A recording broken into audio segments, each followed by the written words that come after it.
असम में जितना भी हमारा छोटा छोटा रीजनल पार्टी था, हम भी पहले 2 साल पहले हम भी कोशिश किया था, लेकिन नहीं हुआ। जब इलेक्शन आएगा अपना अपना लाइन में चला देगा।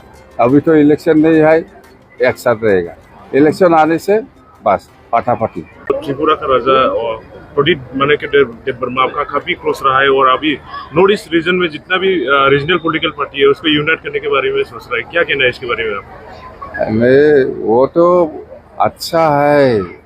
नॉर्थ ईस्ट में जितना भी रीजनल पॉलिटिकल पार्टी एक साथ होने से तो अच्छा है।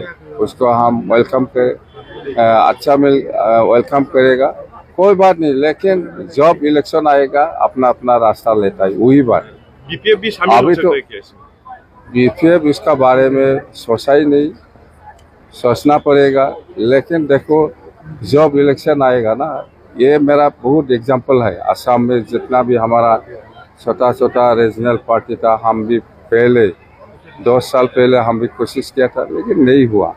जब इलेक्शन आएगा अपना अपना लाइन में चला देगा। अभी तो इलेक्शन नहीं है, एक साथ रहेगा।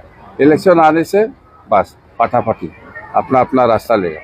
भूपेन हाजरिकार स्मृति रक्षा त्रिपुरा का राजा और प्रदीप माने के देबबर्मा आपका काफी क्लोज रहा है और अभी नॉर्थ ईस्ट रीजन में जितना भी रीजनल पॉलिटिकल पार्टी है उसको यूनाइट करने के बारे में सोच रहा है। क्या कहना है इसके बारे में आप? नहीं, वो तो अच्छा है। नॉर्थ ईस्ट में जितना भी रीजनल पॉलिटिकल पार्टी एक साथ होने से तो अच्छा है। उसको हम वेलकम करेगा, कोई बात नहीं। लेकिन जब इलेक्शन आएगा अपना अपना रास्ता लेता है, वही बात। बीपीएफ भी शामिल हो सकता है क्या इसमें? बीपीएफ इसका बारे में सोचा ही नहीं, सोचना पड़ेगा। लेकिन देखो जब इलेक्शन आएगा ना, ये मेरा बहुत एग्जांपल है। असम में जितना भी हमारा छोटा छोटा रीजनल पार्टी था, हम भी पहले 2 साल पहले हम भी कोशिश किया था, लेकिन नहीं हुआ। जब इलेक्शन आएगा अपना अपना लाइन में चला देगा।